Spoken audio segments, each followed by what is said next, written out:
How you doing guys? Daniel back again with another look at the latest issue of Combat Patrol magazine. This week it's our first one to come with paint, issue 4.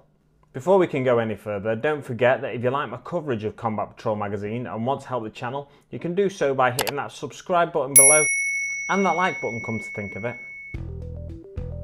Onto the mag. As I mentioned, this is the first painting issue, coming with 3 paints and a starter brush. The paints each have a value of £2.75 and the starter brush isn't something you can get hold of separately. If Games Workshop were to start charging for these though, you'd probably be looking at £1 to £2 value, meaning the value of this issue is around the £10 mark. Handy then, the cover price is £9.99, meaning you're roughly breaking even this week.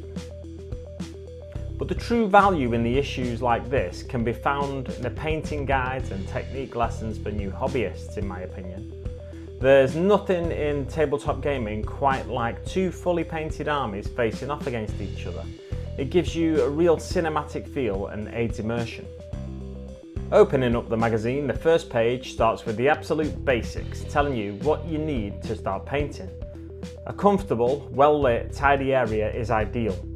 Whilst everyone who's been in the hobby for a few years will know, it's become a bit of a meme recently that most hobbyists work in an area of ever-decreasing space on a messy desk, overloaded with paints and miniatures. So if you're a newcomer to the hobby, it's important to start as you mean to go on. And try not to become a hobby goblin like myself and some of your favourite YouTubers and Twitch streamers.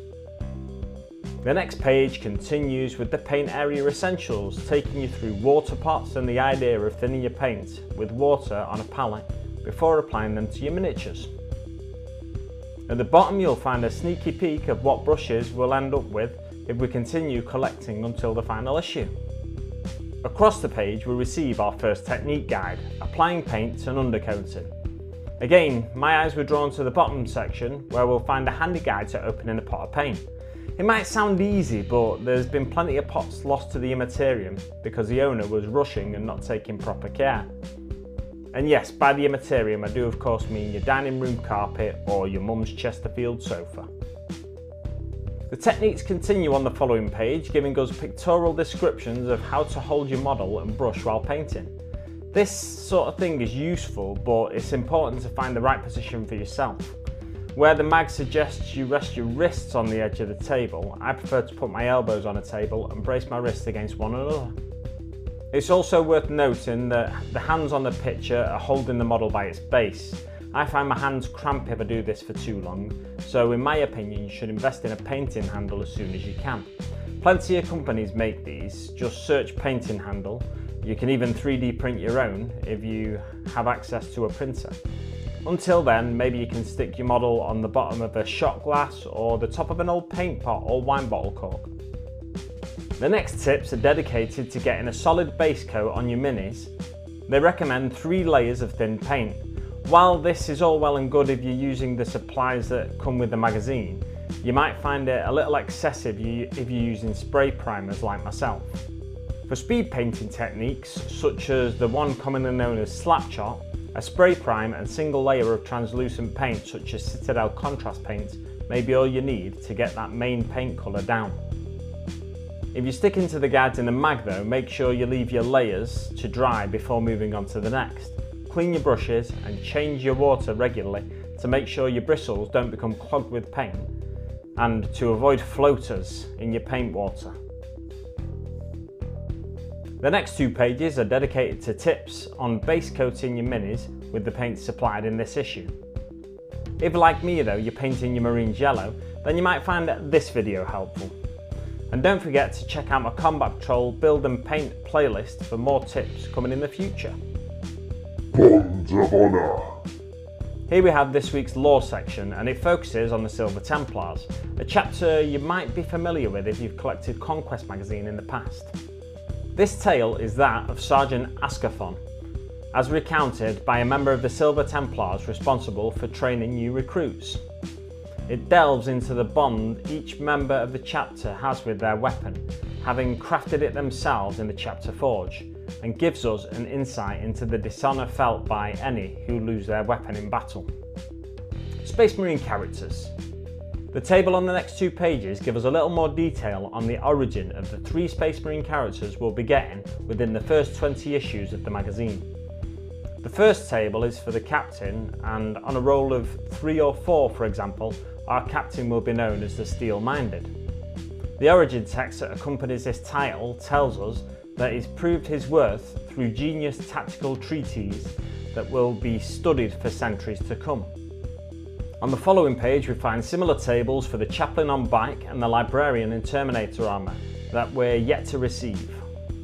As the saying goes, what's good for the goose is good for the gander, and the following pages are taken up by yet more storied origins, this time for the Tyrannid characters, the Winged Prime and the as yet unseen Parasite of Mortrex. Roll 5 or 6 on the table for the latter, and the beast shall be known as the Living Tide. Having infiltrated a civilian sector alone, it transformed the Hab Zone into a seething hive of rippers within a few hours. Sinister and tantalising stuff, I'm sure you'll agree. On to this week's play section of the mag, and it's desperate times for 3 Infernus Marines. Having run out of ammunition, they're ambushed by a pack of Von Ryan's Leapers on their way back to base. Desperate times call for desperate measures! And our 3 Marines will have to take on the Tyrannids in hand-to-hand combat. That's no easy feat, as their captain found out against the Leapers. This is a deployment we're now familiar with, the models facing off against each other in the middle of the battlefield. There doesn't seem to be any indication on which side goes first, but logic would suggest it's the Nids, as they were lying in wait for the Marines. Each Infernus Marine has 2 wounds, and each Leaper 3. The mag suggests starting with 3 Marines and a single Leaper, changing the numbers of either side and replaying the mission to make it harder or easier for either side. The next couple of pages take us through the turn sequence again, really holding our hand if you're a new player, and I personally like that. The final 4 internal pages cover datasheets and the attack sequence in greater detail. The first page even has a QR code at the bottom for us to download the datasheets for every model in our collection. That's very handy if we lose any that come in the magazine. When I tried scanning the code, it didn't actually work. It's worth bearing in mind that the mag I've got is from the trial run of Combat Patrol, so your copy may work just fine. However, if it doesn't, you can simply go to the Warhammer community website and look for the Warhammer 40k Combat Patrol datasheets in the download section. Over the page we get a full breakdown of Warhammer 40k datasheets, each section picked out and explained, other than key words and abilities which I'm sure we'll learn about in future issues of the magazine. This image breaks down both the unit profile and that of the numerous weapons they carry.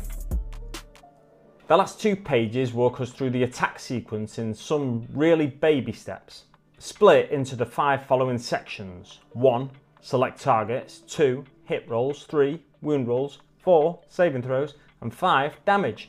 It gives us all the details we need to record which units suffer casualties and how those units are affected as a result, provided you have the datasheets for both the attacking unit and the unit it's targeting. It also explains weapons with the torrent rule and how to treat weapons with a random number of attacks, such as the Pyre Blasters wielded by our Infernus Marines in both cases. We also get the to wound roll breakdown and how an armour save is affected by a weapon's armour penetration value. The inside back cover comes with another 36 wound markers. Onto the back cover we see that issue 5 comes with the fancy Infernus Sergeant we've been waiting for. Issue 6 comes with 5 more Tyrannids, the creepy looking barb gaunts. It'll be interesting to see what those boys can do in game. Some sneaky blighters out there might even read ahead a little, having scanned a QR code a few pages back to get the lowdown on future models such as these. Come back next week for an issue 5 breakdown. Until then, I'll see you on the battlefield.